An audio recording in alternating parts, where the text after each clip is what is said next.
Hello, hello, hello, and welcome to 20 Years with a Narcissist. I'm Shakira, your host, and I would like to start off with some words of affirmations. You are whole, you are complete, you are enough. You are strong, you are resilient, you are brave. You are guided, you are protected, and you are safe. And this here is a safe space.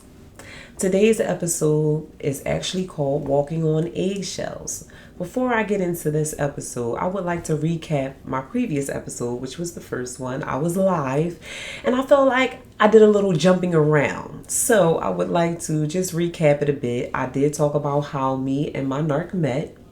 Narc, N-A-R-C, is short for narcissist. That's what we'll be calling him during this podcast.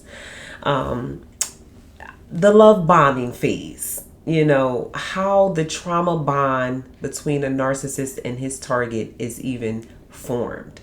So I did speak about the love letter that the narc wrote to me right before he put me on the shelf for the first time. The love letter, it was actually a couple pages long, but the part that stands out the most about the letter was the smell. One thing the narc always did was smelled really, really good. He used these oils. He would put on oils, and I'm now in hindsight, I'm like, oh, he did that on purpose. He put the oil on the letter because when I tell y'all, I used to inhale this letter like it was everything to me. I read it every day until every word was embedded in my mind, and it's so crazy because now I can't recall any of it. Nope, not at all. But the love letter was a way to, the first episode was named Hooked. It was the way to hook me and keep me where he wanted me until he was ready to come back for me. I wasn't ready to lose my virginity at the time, and he already had, and he wanted to go get him some good, so he went and got him from somewhere else. But that letter was the love bomb. I mean, it just landed and blew clean up, and I was stuck. Whether he was there or not, I was stuck. So this episode with Walking on Eggshells, when the cracks began to show, actually occurred after he got kicked out of Upper Darby High School, where we were attending together, and he moved back to Philadelphia. His mom, was just fed up. She sent him back to Philly. He moved in with his dad. And then my parents ended up getting divorced. Once they got divorced, I then moved back to Philadelphia as well. My dad stayed in Upper Darby, and my mom moved back to Philly with us, me and my younger sibling. So we pretty much were staying at our grandmother's house for the time being, which was very close to where the narc's father lived. So I would go over there often. He would actually come over to my grandmother's house as well. My mom had me on a curfew because I was 16. I was 16, right? I was 15 because I hadn't quite lost my virginity yet. But eventually I had lost it over there at his father's house. And she would put me on a curfew and tell me I had to be back at a certain time. But I just did not abide by that. Not only being a rebellious teenager, which I feel like I didn't intentionally rebel, but I think it just comes with the nature of being a teenager. It's like, oh, okay, you want me to call? Okay, I'll call you when I get there. Okay, mom. I got there and I was just, wrapped up in his orbit. So calling my mom was the last thing on my mind. I just didn't do it. So by the time I got back home, 9 times out of 10 past my curfew, I would be getting yelled at. My mom would be this close to my face, like, didn't I tell you to call me when anything could have happened to you, and you just didn't call me? Because we didn't have cell phones back then. Yeah, you just didn't have them yet. So or at least I didn't have one. Maybe other kids did, but I didn't have a phone. So the narc would come over to my grandmother's house, and one time, since we had already, started having sex, I decided I wanted to have sex there at my grandmother's house. Now, even he was like, are you sure? Like, I don't know about this. But, once you start ovulating and, the hormones are raging and we're already in, the swing of having sex, it was just like, no, we're doing this. Like, that rebellious teenager was in full force. She was just like, we're doing this. So I called myself trying to like set up the necessary precautions just in case we got caught. So my crazy behind took and pulled, I had a dresser. It was like a five drawer dresser. And I tied a string around the one of the drawers. And then I tied it to the doorknob. So just in case, God forbid, anybody decided to come and pull on the door, you weren't going to be able to get right in. So it actually kind of sort of worked, except for it was my grandfather who ended up catching us. Yeah. Unfortunately, I don't really know how to be like really quiet, during that act of intimacy. So, the motion of the bed, the because yeah, it was like that. And my grandfather crept up the steps, because I've never even heard him, because my grandparents lived in an older home, and both of them are gone, by the way. My grandfather and my grandmother has passed away since, but at that time they were both very well alive. And he crept up the steps. My grandfather was very thin, and the floors creaked. The floors, you could hear people coming up the steps. So the way he had to float, although I was engaging in an act that kind of had me engrossed within that act and kind of cuts off your hearing. But at the same time, I was really trying to be like cautious so I could, make sure I didn't get caught. Either way, I hear the door start to, the handle. My grandfather's trying to get in this room, and he realized he's meeting resistance. Like, what the? Hold up. I know she ain't locked this. How she locked this door? Ain't no lock on this door. Child, the strength of 10 men came inside my grandfather, because when I tell you he pulled that whole drawer, opening up that door, I jumped up off of the narc. He jumps behind the bed and calls himself trying to hide. And my grandfather comes in like, what is going on up in here? Like, y'all can't be serious. He said, oh, okay, hold up. Left, went and got his shotgun. You hear me? Came back, told my ex-husband, get out my house now. And if you ever come back around here, I will indeed take your life. So, of course, we scrambled to get dressed. He's running out the door like, oh my goodness, sir, I'm so sorry. I'm so sorry. So, that happened. So he stopped coming to my grandmother's house. That was just like off limits. So now I'm left with only coming to the narc's territory, if you will. Upon coming into his territory, even with his father, it was more his I feel like he just had the upper hand. He was able to handle me however he wanted. I would go over there and we would spend time and, watch TV. Like, we were still kids, so we just watched TV, did regular things. Eventually, we smoked marijuana. I started doing that and drinking beer. So he kind of finessed me into doing all of those things as well. And that's what we would do on our downtime. We would, just do that and watch TV, movies, or whatever the case. And then, of course, have sex. So that was pretty much the nature of our relationship. We didn't go out nowhere. We didn't do anything outside of the house at all. I don't know if you guys know, but I'm here to let you know everything I can tell you about a narcissist, but they like to isolate you. But that's another episode. This episode is pertaining to walking on eggshells. Now, I didn't particularly walk on eggshells just yet. I feel like that didn't really occur until we moved in with each other. So while during this phase, I'm 16, he's entertaining other girls, right?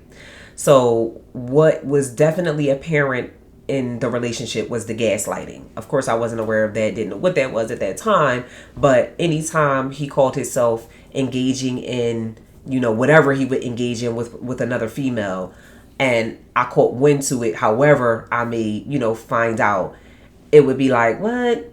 She ain't nobody. Oh, you don't got to worry about that. He would say something to kind of throw me off his scent or downplay it or make it seem like it wasn't a big deal. And of course, for me, it would be enough for me. Like, oh, okay, all right, now just know I see you. Just know I know. Don't think you being slick, because you're not. But he still did what he wanted. It didn't matter. I would leave his home. I would not return for maybe a couple of days, and I would be missing him. I would be yearning for him, like, oh my goodness, I miss you so much. And his whole demeanor was just so cold and so like what's the big deal? Like, I just saw you 2 days ago. Like, why you acting like this? Like, calm down. Like, something was wrong with me for missing him or wanting to be around him or in his space. So that was like an eyebrow raise for me. That was like what I guess we could call a red flag to, the nature of the relationship and how he actually felt about me. Like, do you even like me for real? Not knowing that all I really was a source of supply. You was under the impression that he actually liked me. Remember in the first episode, I talked about the socks that he took off my foot and had a whole box of them and everything like that. But now I done gave up the goods. So, all the hard work and the love bombing phase is kind of out the window. Like, girl, I got you already. And, now I'm going to go love bomb her and her so I can kind of get them in my grips as well and do what I want with them because, you're not about to be my only one. And that's when I realized I was never going to be, like, I was never the only one after. From there on in the relationship, it was never just him and I. It was always a triangulation of a third female or party that was in our relationship. It was never just him and I. Not 1 year. I met him in 2000, I think 2001. That's when, we made it official. By the end of that year in December, that's when he, took my virginity. And, by the following year, I was pregnant. I was 16. I think I turned 17 in 03, 02 to 03. I turned, and once I got pregnant, it was just like, oh yeah, now she really belongs to me. But while he was, living with his father, he was in the streets. He was in the streets real heavy. And he ended up getting a tattoo that said MOB, which read or stood for money over bitches. Excuse my French. But yes, that's exactly what the tattoo meant. And I'm completely confused as to why he would get a tattoo that says something like that when, I'm his girlfriend. And how does that look and how does that even sound to say that something materialistic is going to, be above me, is going to matter more than me? And then am I considering myself a bitch? Is the question, because why are you even relating yourself to that tattoo at all? But it just was like a slap in the face for him to get this tattoo and I'm his girl. And it's just pretty much saying, girl, you don't really matter that much. Like, you really don't. Like, this money gonna always come before you. And Lord, I wish I knew and understood, what extent that tattoo actually meant. Because when I tell you the money definitely came before me, oh, for sure it did. So being on the streets, he sold drugs, being in that lifestyle, the women flocked. They loved him. It was easy for him to just grip up another chick, love bomb her, do what he wanted with her and then discard her like trash. Because I was his main source of supply, he didn't really have to keep them. He didn't have to really please them. He didn't really have to respect them because he knew he had Shakira to come back to.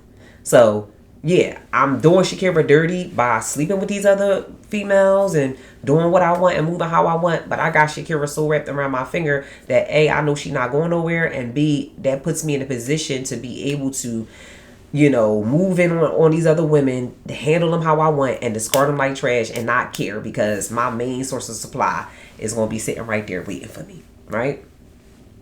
So, when I moved to Philly and was living with my grandma, I ended up going to Overbrook High School. I transferred to Overbrook High School. And once I started going there, now him and I are kind of disconnected, but I'm still a teenager. I still want to do teenage things. So now it's my senior year. This is 2004 now. And nope, I was pregnant. I found out I was pregnant that March 2004. And my prom came up in May. So now it's my prom. I'm excited. I'm like, oh my goodness, I get to go on my prom. So of course, I'm going to ask my boyfriend to be my date. Even though you don't go to the school, you can bring whomever you want as your date, for the prom. Of course, he just did not want to attend. I think he actually created some kind of argument between us so that he had the perfect scapegoat. Well, you know what? Now I ain't going to your prom. I don't want to go. I ain't going. Go with somebody else. Talk to somebody else. Okay? So, I did. You got me messed up. You think I'm about to be standing, in the picture by myself without a date? So I ended up taking one of my friends from the neighborhood. He was actually there without a date as well. So it was like, you don't got a date, I don't got a date. Come on, let's take these pictures together. Let's do this for each other, because I don't have to be alone, right? That was my stance on it. That's how I felt about it. So it was like, yeah, I don't need you, forget you. But the reality is, I was stuck. I wasn't going nowhere for real. And, he knew that. He definitely knew that. So I graduated high school, and me and my mom and my little sister, we ended up moving out of my grandmother's house, and we went to, we moved pretty much around the southwest, near the southwest area. And I ended up even closer to him. I think I ended up 5 blocks away from him. And to me, it was we are meant to be together, because no matter where you move and I move to, we are still close to each other. So I allow that to even be a reason why I'm supposed to be with him. No, everything's okay. We'll be fine, because we're supposed to be together, period. Right? So, as he started coming over, to that house, and my mom, I'm already pregnant now, but my mom decided to give him a curfew. It was like, okay, well, you can only stay till about 10 o'clock, and then I'm gonna need you to head out. I was just like, wait. So you let him come in, and I was able to get pregnant. And now that I'm pregnant, he gotta leave at a certain time. It just blew my mind. I just didn't understand it. It maybe if you would have, had a curfew then, or maybe I wouldn't have ended up pregnant. But that's neither here nor there. I got pregnant. He was coming over. She put him on a curfew. He came and went as he pleased, and eventually he ended up getting locked up. This was the first time he got arrested, for selling the drugs, and that was a call that I received. Hello, you have a collect call from what? You know what I'm saying? Who? No way, right? So he gets on the line, and I'm like, okay, accept the call. Heart pounding, because I'm like, why are you in jail? Apparently, my little suspenders they don't want to stay up on my shoulder, so I guess I'll be pulling those up throughout this episode. Please forgive it. I just wanted to look a little cute for y'all today, okay? So I'm on the phone with him, and I'm just like, what happened? Why are you here? So, he explained, or whatever the case. And of course, it was somebody else's fault. Another, staple trait of a narcissist is they don't take accountability or responsibility for anything that they do. It's always somebody else's fault. Never mind the fact that he had the scale, the baggies, and all the paraphernalia that goes along with the drugs that he was selling in the trunk. No, it was the friend that was in the passenger seat with him, and his girlfriend that was in the back seat that had, did he have a little piece of joint or something on him, or inside a cigarette box, or whatever the case, and it gave the officer just cause to search the vehicle. And then once they searched the vehicle and found all of this paraphernalia, it was like, come on, we gotta lock y'all up. Unfortunately, the friend and the girlfriend got locked up right with him and charged with the same charge just because they was in the car with him. So this is the type of behavior that he got on with, and he did not, and people, around him suffered because of, his actions for the things that he did. And it was just kind of mind blowing, why are you like this? How are you like this? if we go back to the love bombing and the courting, I want to explain the difference between the two, because when you get love bombed, and that is the first phase of a trauma bond between the narcissist and their target, it moves really, really quickly. And I believe the reason I got put on the shelf is because I didn't initially keep up with that pace. He was able to love bomb, and and love bombing is not just like you think about, extravagant things. Oh, let me take you on a trip. Because like I said, we ain't go nowhere. He didn't take me anywhere. We didn't do anything. It was just his words. It was just the gift of gab that he had. Because narcissists are charming. They're very charismatic, very likable, very handsome. They come with all the things that you want in a mate. And so when he's coming at you and he's like, oh, you're so beautiful, you look good, and what he said to me that got me and stuck with me to this day was that he was unique. He said, because I'm unique. I'm not like the rest of these dudes out here. And I was intrigued, like, unique? Like, what 16-year-old uses the word unique? Like, oh, you are? Tell me more, right? So that was enough to kind of lure me in and excite me about him, but that wasn't enough for me to give up my goods, because at the end of the day, that was his aim. This particular narc, his supply was sex. He wants you to give up the goods. And because I was not, doing that, that's what led him to put me on the shelf and go elsewhere. But if he was successful, he would have just continued to, portray as this unique person who is just different from all the rest. And now I know that that's a super red flag, and that anybody who comes off as I'm unique and I'm different from the rest of everybody else, 9 times out of 10, you even worse than the rest of them, because that's what I found out. I remember saying to myself, like, yo, he told me he was unique and he's actually worse than them. He's one of the worst. Like, are you serious? The even crazier part is I had a father who put me on game. Like, he literally sat me down and was like, Shakira, look, boys only want one thing, and that's what's between your legs. I know, because I was a boy and now I'm a man, and it didn't really change. It's still pretty much that.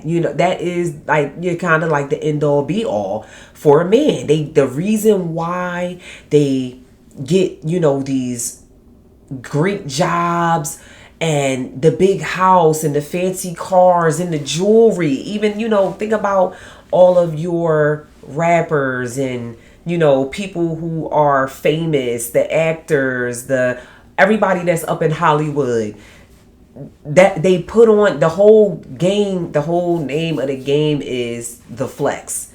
And the more I flex, the harder I flex on them, the more women will flock to me, the more people will flock to me, because men and women can be narcissists. So of course there's women who are, just as, I'm going to say, haughty and puffed up. Like, I am him, I am her, I am she. Can't nobody, everybody else is beneath me. Y'all see me, look at me, because that's another telltale sign of a narcissist. They're very grandiose. It's very look at me, look at me. And my narc was 100% that. When I tell you, he had the top of the line clothes, like, the Louis Vuitton, the Gucci, all of that. His glasses, once he started wearing those, the frames got to be Gucci, and Ray-Bans and all of that, because that fly is very attractive. It's very alluring. It's almost like a moth to a flame. Like, ooh, you look so good, come here. And then when you get close enough, you can see him from afar, and you already attractive and wanna see what's up. Now here he come approaching you, and then once he get close enough, he smell